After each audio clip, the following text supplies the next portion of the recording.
ನೋಡು, ಈ ರೀತಿ ಎಂಟಂದ್ರೆ ಹಿಂಗೆ ಬರೆಯೋದು, ಅದನ್ನೇ ನೀನು ಮಲಗಿಸಿ 8 ಬರೆದ್ರೆ ಇದನ್ನ ಇನ್ಫನೈಟ್ ಸಿಂಬಲ್ ಅಂತ ಕರೀತಾರೆ. ಅಂದ್ರೆ ಇದೊಂದು ಲೂಪ್. ಇದು ಲೂಪ್ ಅಂದ್ರೆ ನೀನು ಎಲ್ಲೇ ಹೋದ್ರೂ ಮತ್ತೆ ತಿರ್ಗಾ ಅಲ್ಲೇ ಬರ್ತೀಯ.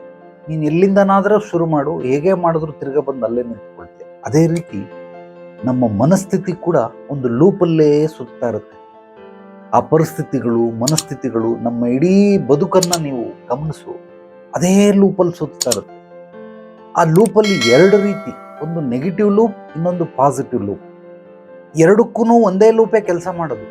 ಕೆಲವರು ದುಡ್ಡು ಸಂಪಾದನೆ ಮಾಡ್ತಾನೆ ಇರ್ತಾರೆ, ಮಾಡ್ತಾ ಇರ್ತಾರೆ, ದುಡ್ಡು ಬರ್ತಾನೆ ಇರ್ತದೆ, ಸೇರ್ತಾನೆ ಇರ್ತದೆ.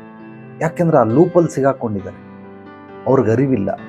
ಅದೇ ಒಬ್ಬ ಬಡವನಾಗ್ತಾನೆ ಇರ್ತಾನೆ, ಹೇಳ್ತಾನೆ ಬೀಳ್ತಾನೆ, ಮತ್ತೆ ಅವನು ತಿರ್ಗಾ ಅಲ್ಲೇ ಬಂದು ನಿಂತ್ಕೊಳ್ತಾನೆ.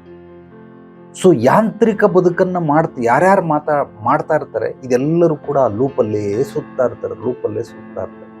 ಅದನ್ನ ನಿನ್ನ ಗಮನದಲ್ಲಿಟ್ಟು, ನೀನು ಅಷ್ಟೇ ಆ ಒಂದು ಲೂಪಲ್ಲೇ ಸುತ್ತಾಡ್ತಾ ಇರೋದ್ರಿಂದ ಏನನ್ನೂ ಮಾಡ್ತಾ ಇಲ್ಲ. ಅವನು ಯಾಕೆ ಹಂಗೆ, ಇವನು ಯಾಕೆ ಹಿಂಗೆ, ಇವ್ರು ಯಾಕೆ ಹಿಂಗೆ, ನಮ್ಮ ಯಜಮಾನ್ರು ಯಾಕೆ ಹಿಂಗೆ, ನನ್ನ ಮಕ್ಳು ಯಾಕೆ ಹಿಂಗೆ, ನನ್ನ ಗಂಡ ಯಾಕೆ, ಹೆಂಡತಿ ಯಾಕೆ ಹಿಂಗೆ, ಬರೀ ಇದೇ ಲೂಪಲ್ಲೇ ಸುತ್ತಾ ಇರೋದ್ರಿಂದ ನೀನು ಅದೇ ಲೂಪಲ್ಲೇ ಇರ್ತೀಯ ಹೊರತು ಎಲ್ಲೇ ಶುರು ಮಾಡಿದ್ರು, ಎಲ್ಲೇ ಹೋದ್ರು ಕೂಡ ತಿರ್ಗಾ ಅಲ್ಲೇ ಬಂದು ನಿಂತ್ಕೊಳ್ಳಿ.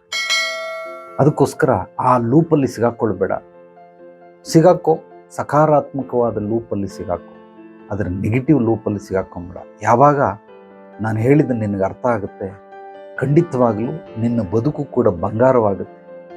ಯಾವಾಗ ನಾನು ಹೇಳಿದ ನಿನಗೆ ಅರ್ಥ ಆಗೋದಿಲ್ಲ, ಆ ಇನ್ಫನೈಟ್ ಸಿಂಬಲ್, ಆ 8 ಮಲಗಿರುವಂತಹ 8, 180 ಡಿಗ್ರಿ ಇರುವಂಥ 8 ಆ ಲೂಪಲ್ಲೇ ಸುತ್ತಾಡ್ತಾ ಇದೆಯಾ, ಆ ಮನಸ್ಥಿತಿಗಳು ಅಷ್ಟೇ ಆ ಲೂಪನ್ನು ಕ್ರಿಯೇಟ್ ಮಾಡಿಬಿಡುತ್ತೆ.